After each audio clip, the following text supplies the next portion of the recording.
So we're both fathers. Mine are a little ahead of you in the game. Mhm. But as a father, we're often seen by our children as their first hero. Okay. Whether that's appropriate or not, but we're going to be their first hero, and they're going to believe in us harder than anything. So that said, part one,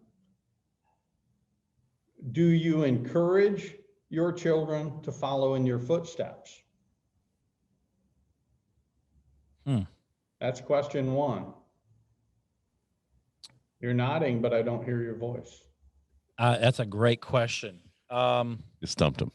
Well, here's how I'll answer that. Do I encourage them? My story is very untypical. It's untypical because I didn't graduate college, right? Nor did I. Okay, so yeah, so we relate on another thing. And so what I would tell my children, because my children now are 8 and 10, they're going on, 9 and 11.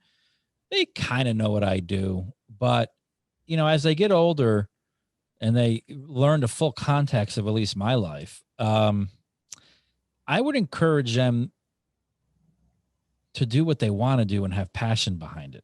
Thank you. So whatever that means, right? So if that means you want to be a doctor, okay, then the path to be a physician.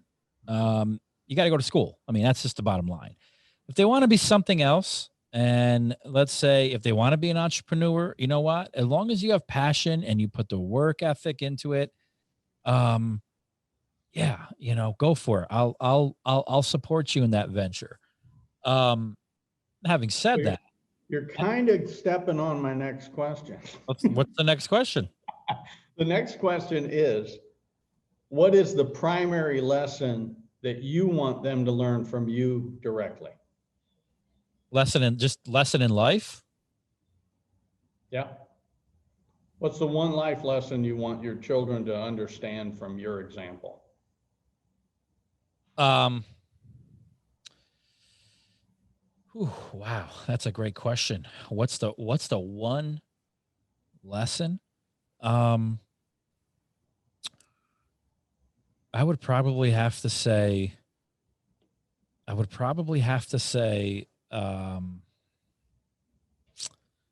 number one, don't say a lot. I say a lot. But number two, or don't get interviewed. Yeah. Well, I only learned that on this podcast when I listen to myself. I say a lot, and that's a thing that I'm trying to correct. But to be honest, the one thing would probably be live life with no regrets, because I think that's the saddest thing in the world. In the end, when you look back and you say, I shoulda, I coulda, maybe, what if? If you can live, the way I look at, I would tell them, at the end of the day, if you know you got 2 minutes left on this earth, and those words don't come in your mouth, they don't come up. Gee, I wish I should have, or I wish I could have. You lived your life, and it doesn't matter whether you tried it, you failed at it. But at least for me, and I would tell them this, you're going to feel so much better learning that you did it and it didn't work out, rather than knowing what if. Right. And the upside is, what if it does work out? Right. That's kind of a motto I live by, That's awesome. Yeah. That's awesome. Yeah. Okay. What about you? What about you? Take you so deep. What about you? What's That's one? Very similar. I don't want my if there's one motto. Don't listen to the you can'ts. Okay. Mm-hmm.